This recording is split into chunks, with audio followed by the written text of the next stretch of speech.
dito sa puno na to, meron tayong 7 variety. So yan yung bunga niya, oh. Yan, meron tayo ditong bagong grafting. Ito ay Himalayan Red. Ayan, bubuksan na natin.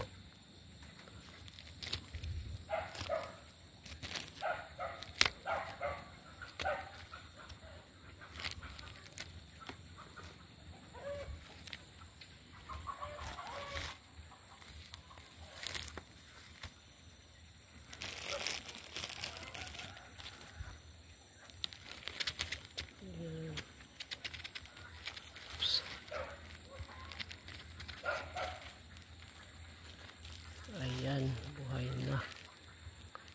buhay na siya, oh. So yung pinagdugtungan natin dito ay yung native na mulberry.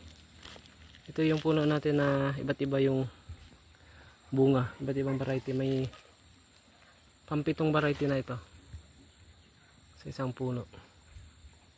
Ito yung bago pa rin tong chicken claw variety. So ito nag-iisang Himalayan Red na dinugtong natin. Galingan doon sa isang puno natin doon. Doon tayo nakakuha ng cuttings. So yan yung bunga niya, oh.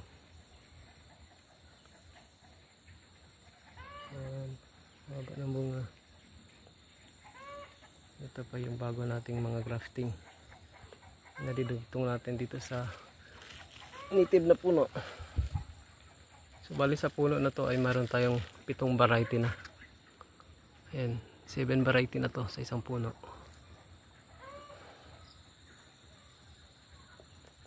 So yung mga variety na nandito ay yung unang-una yung mother tree.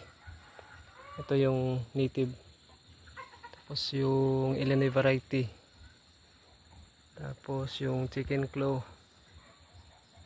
Himalayan white, at saka Himalayan red na ito yung bago na kinabit natin. Tsaka mayroon yung male mulberry dito na namumulaklak lang. So yun yung mga dinugtong natin. Tsaka Illinois variety. Ayan, Illinois variety. So ulitin natin, dito sa puno na to meron tayong 7 variety. Yung unang-una yung native.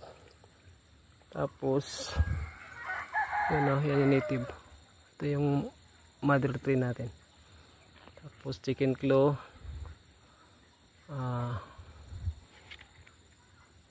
ano pa, Illinois variety, tsaka Shangri-La variety. Ayan, tsaka may male variety tayo dito na hindi namunga, Himalayan white, at saka Himalayan red.